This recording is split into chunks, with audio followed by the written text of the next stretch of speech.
I was recently at the Gross McLeaf Gallery to film a show of portraits by Scott Noel. Exhibiting at the same time was a young abstract artist named Ben Passione.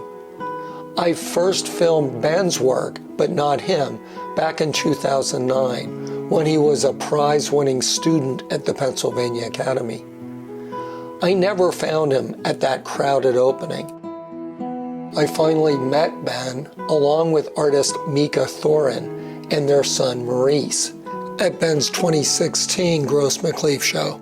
What's your name, sir? Ben Passione. Did you do these artworks?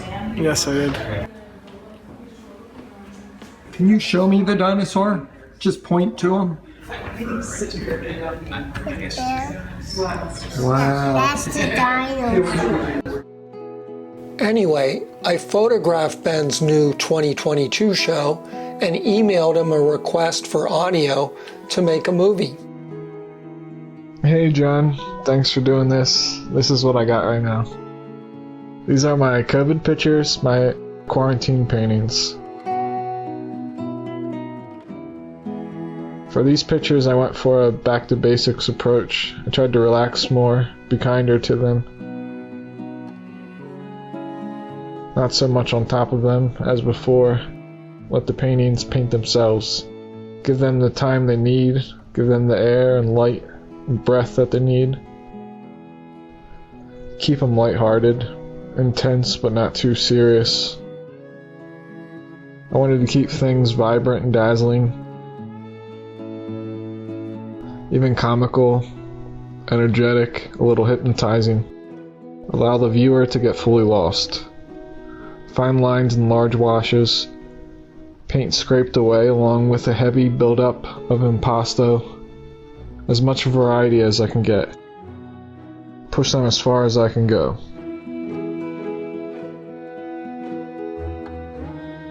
Reach into my imagination. I wanted an emotional intelligence that's felt. I wanted to make pictures that don't need to be explained.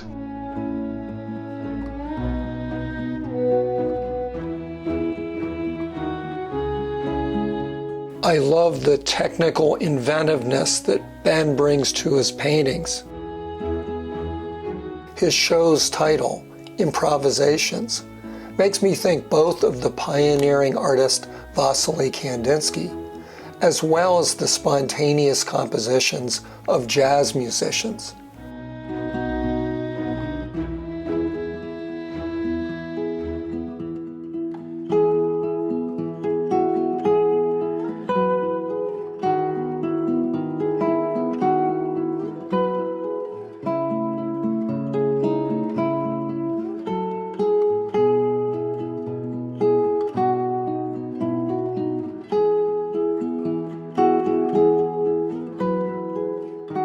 I also learned that Ben's partner, Mickayel Thurin, would be having her own show at Gross McLeaf after Ben's ended.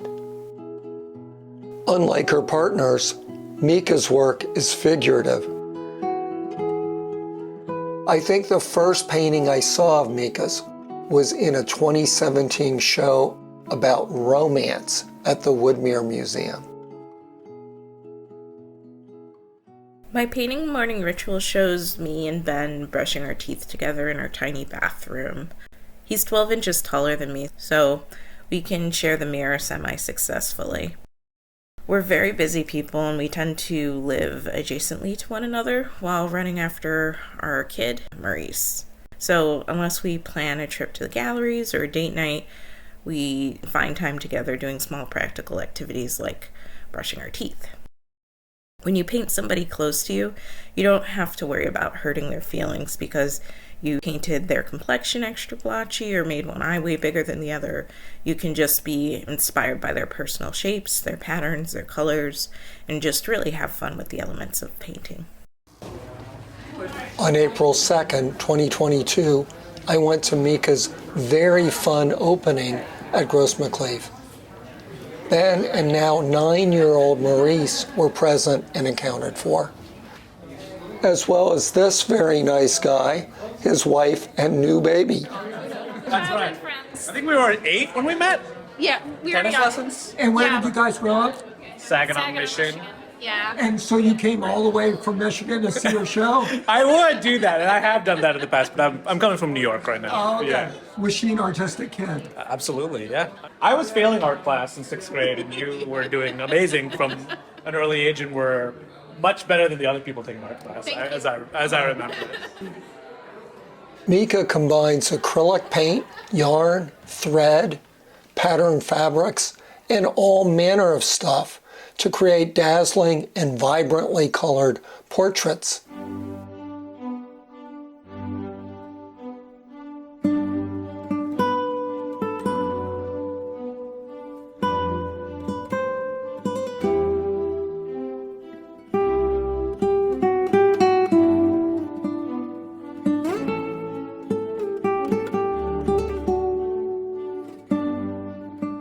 At first glance, they seem quite happy, but as you study them, you start to see some sadness as well.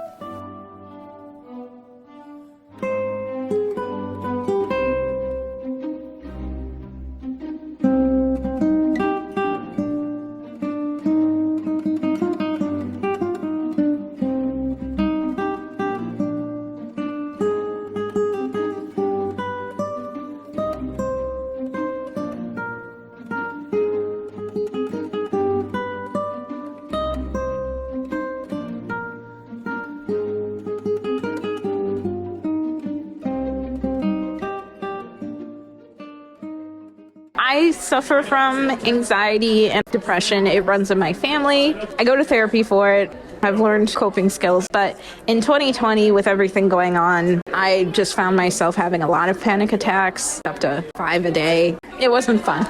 I posed for it, but it's meant to be just anybody, because they can sneak up on you at any point in time when you're not expecting it. In process of getting dressed, I got one sock on, one sock off, and when you're having a panic attack, it feels like you're dying. And whenever I would have them, I would seek out Ben, and he would remind me to just breathe slowly. He'd give me a back massage or help me unwind, because I would always end up in this fetal position. So he would physically pull my shoulders back and just have me breathe slower. And eventually it would release you from these episodes.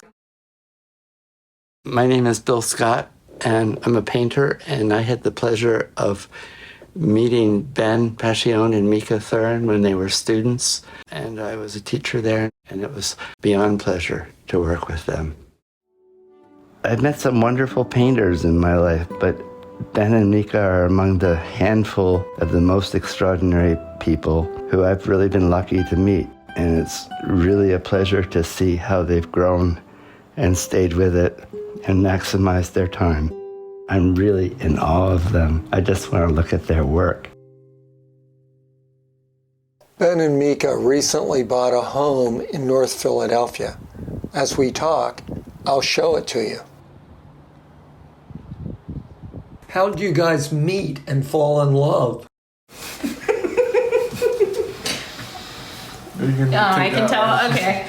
We got introduced by Bill Scott. Bill brought him to my studio during a crit and he's like, hi.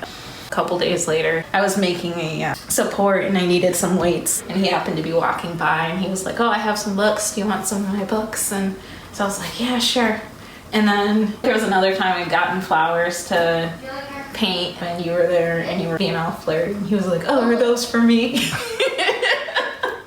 Yeah, and then eventually I think I asked you to come over for dinner, and he thought that like I was having a group of people over for dinner, but it was just us. Love at first sight, man. Yeah, of course. You liar. I don't think he wanted a girlfriend. I was always there, and I always took him out for food all the time. And then 12 years later, we're still together. And of course, for the past 9 years, this guy has been hanging around as well. Ben interviewed their son, Maurice. You want to say something about mommy's art or daddy's art or painting or art in general? Well, mommy's art, daddy's art is okay.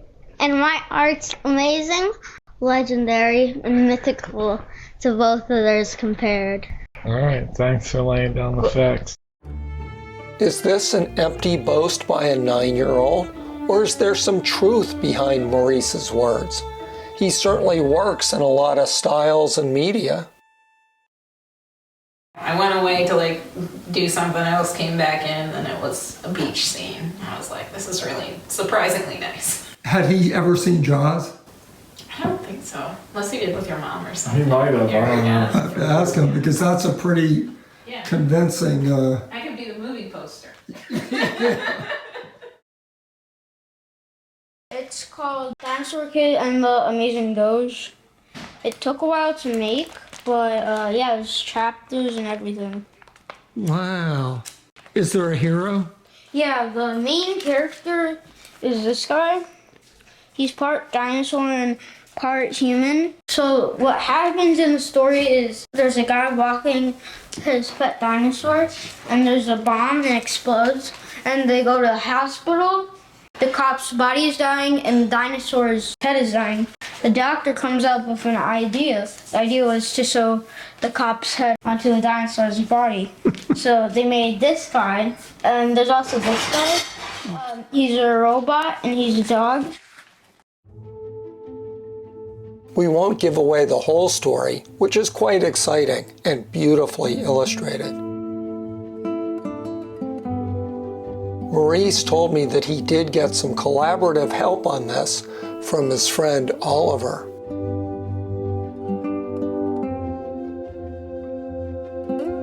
To introduce Maurice's next creative pursuit, we need to go back to Mika's opening.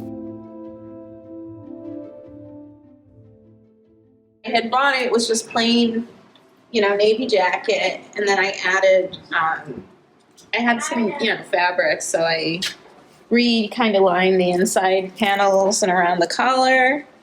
I covered the buttons. I did a little needlework, and then I added patch and then the little hearts. Oh my God. I'm here too. Have you ever thought about doing fashion design for money? Well, my uncle does that. So he made my wedding dress. He has a wedding salon in New Jersey. And my cousin does it. So I don't know. I like doing it for me as a project, but I like to start too many projects and then finish some of them. Do you like making things or painting things better? I like making things. I made this first. The top was originally pajamas. I put a bit of cardboard on it. After I put the cardboard on it, I let it dry, and it has a shoulder pad I made. Those are the bottoms. Wow. And this is going to be a Halloween costume? Yeah. Can you put on the helmet? Yeah. I think it's...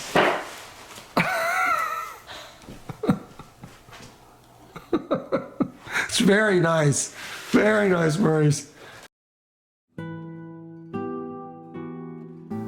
I am 69, and most of my artist subjects are well established, financially secure, and if they have kids, they're mostly out of the nest. Ben and Mika are a young couple trying to pursue their art and raise a son through one of the most difficult periods in memory. COVID was pretty tough for our family. Maurice was heavily affected. First grade, second grade, and third grade. Pretty prime time. I was kind of scared. I was afraid of all the implications it was going to have on his life after 20 years from now. He'd be a socially awkward adult. Because he had gone through COVID at this time. But then I was like, well, all kids going through this are going to be impacted the same, so. Well, we also had constant helicopters circling around our house, constant explosions. People were taking quarter sticks of dynamite and blowing up ATMs. There was a couple in our neighborhood that went off. The police were also letting off noisemakers. I think it was to keep people indoors when we had the mandated curfew, when all the protesting and everything was going on. And so it always sounded like fireworks all the time, constant noise. I feel like we were always on edge. It just seemed like chaos. You turn on the news and it was always bad news. Everything that could go bad was going bad. There was a terrible fire that killed a bunch of children that Maurice would play with at the park. There were so many businesses that closed down. Which was always kind of sad. At work, went through a huge layoff, so that was pretty hard. The election. The election was insane. January 6th was insane. And there was Delta and Omicron. Yeah. Russia invaded Ukraine. We were all quarantining inside of our homes, not hanging out with people, staring at the same four walls. And at that time we had a very small apartment. It just made me feel more crazy than I guess I already am.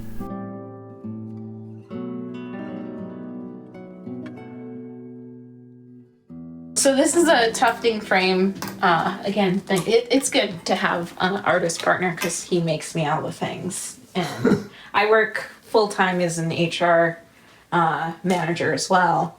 So usually when I come home, I'm tired and I don't always feel like painting. So Ben tends to make all my supports for me. If he notices I haven't painted in a while, he'll buy me some fresh paints or colors, and I just have everything ready, and he'll be like, oh, I'll go watch Maurice paint. 2020 was very difficult. I didn't want to paint at all. I was struggling to just have interest in day-to-day activities. The few times I did paint, I would wander down to the studio and Ben would have set up some of my paints for me. And he would sit for me and I would do paintings of him. Things that helped were trying to have schedules set up. I was still working, I was just working remotely. So making sure that I structured my day as much as possible helped. Having time with Maurice, having a bedtime routine helped. He struggled a lot with remote learning. That was very hard to do. With us working during the day and having him home during the day, that was hard for both of us. Yeah. Alright, Maurice, what has the pandemic been like for you and your family? Crap. Alright, elaborate. They still haven't found out how to get a full vaccine for corona. Also, you can't go into fast food places that much anymore. How was COVID in school and stuff? It sucked before, but then on Thursday, we got to have no masks, and then it became a bit better, but... What's something that you like to do in the last 2 years? Play video games. How come? Because the pandemic just makes people let go. What do you mean by let go?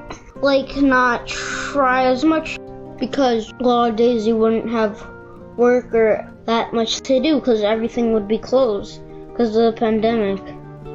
So you just be laying down on your couch eating chips. Like relaxing. Yeah, but letting yourself go a lot. You have any funny thing to tell John?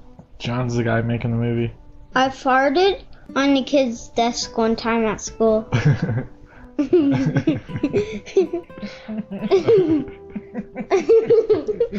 You're terrible. What's it like being a father? Is that similar to being an artist? Being a father is way harder than being an artist. Why? It's a human life, you know? You can ruin someone. You can't just scrape him down and start over? No. that takes years of therapy, I guess, later on. He doesn't look like he's going to need too much therapy. I hope not. Maybe just to break his Tootsie Pop addiction. Yeah, this is my fist. What is the role of art in both of your lives? For me, it's meditative. It doesn't have to be painting. It doesn't have to be drawing. I think that's why I'm drawn to mixed media, and I do other forms of creating. But I find if I don't create in a long time, I tend to get depressed. It's hard for me to relate to the world. Your portraits of people are so joyful. The one you did of Bill Scott, I particularly love. Even the shape of his head, which you kind of exaggerated, but they're funny, but they're also very moving and poignant. Do you generally know the people you paint? Yeah, I much prefer to know the people I paint. When you know the person, you're not worried about making a bad painting of them because they're not going to care so much. So you can just fully immerse yourself in the act of creating. Can you tell me about your new online project? I started a nonprofit, seenheardconnected.org. The point of it is to help people build compassion and hear the stories and voices of people who are marginalized. We partner with organizations like People Emergency Center, Women Against Abuse, and we interview marginalized people. So I record these interviews, and then I also paint portraits of them at the same time. And then I make time-lapse videos of the paintings and then overlay it with the recording of them talking about their lives. No matter what your religion is, no matter what your faith is, don't let nothing or no one take you away from you. Keep your faith. Because if you lose yourself in your situation, keep downing yourself. You are your worst enemy when you're in the shelter. You are your worst enemy. It's not the people in the shelter. It's not the staff. It's not your worker. It's you. That's your worst enemy in a shelter. And then we pay each person for sitting for us $50 honorarium. We also fundraise and sell prints or cards. We donate it back to the organizations. Maurice, do you know what a nice lady your mother is? Yeah. How about your dad? Meh. He's meh. Yikes, I thought the Oedipus complex was thoroughly discredited. Maybe you shouldn't have built all those nice swords for your son. Oh well. Ben, it's your turn to talk about the creative life. Painting has always been a refuge, always a reason to keep going on.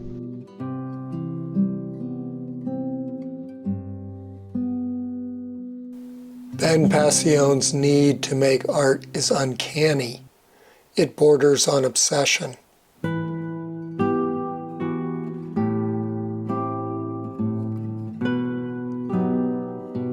In the basement are hundreds of stored paintings in progress, many of which he has been working on for years. The rule is he's only allowed to take one bundle at a time upstairs once he's finished a set of paintings, and then he can work on those until they're done. In his studio are more collages than I could ever photograph.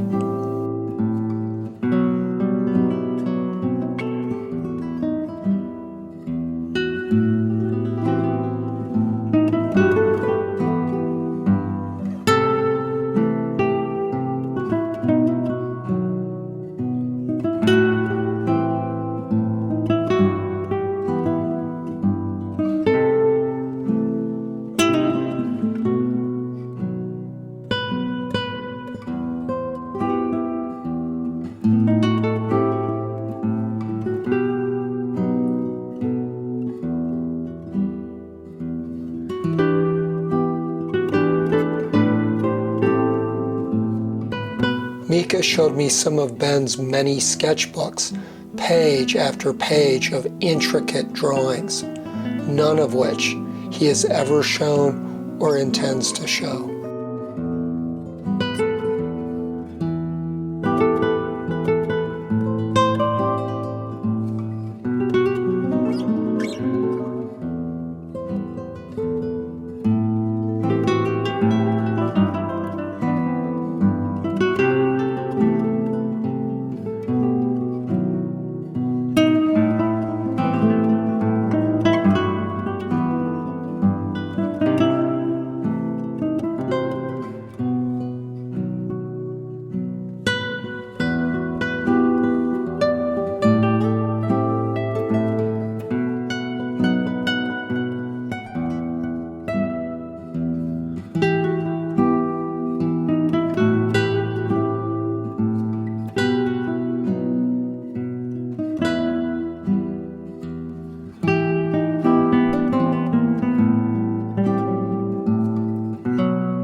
I asked Ben how he began making art as a child. Just how any kid starts, with the crayons and the placemat at the restaurant, construction paper, pencils, and scrap pieces of paper. And then I just never stopped. Did you get praise from your parents? Was there any external motivation to keep it up? There was, but it was mostly internal. I was the driving force for it. I always wanted to push it further. Have you ever had big disappointments? People don't like it? Yeah, of course. But if you do it for yourself, then you're not doing it for anyone else, so you'll continue. You were quoted about painting and you said that even if it doesn't succeed, it's an attempt at sincerity and that's worthwhile. What do you mean by that? I think at the very least you can be honest. And I think if you're honest, that can bring a lot of people to the table. And people sympathize with that. Even if you're wrong, they can see that you're honest. The gratitude cup, it's about filling up your cup, having gratitude for what you have and what you want to come into your life. Making sure that you're putting in energy for yourself and not always giving it away to other people. I always want to fix other people's pain or problems, do the most for other folks. I've been trying to, over the last year, work on also giving back to myself and make sure that anything that I'm giving away, it's coming from my cup being overflowing. Mika's right. These past years have put leaks in all of our gratitude cups. But if two young artists and their charismatic son can keep plugging away, I guess we all can. I'm going to do my part for positivity by giving you viewers not one, but two happy endings to this movie. Did Mika tell you that this is going to go to Woodmere? Very generous donor is going to provide this for Woodmere. So Bill Valerio was in this morning and he picked it out and went crazy. Maurice, get in here and tell me something funny so I can end this movie. Why can't eggs tell each other jokes? Why? Because we'll crack each other up.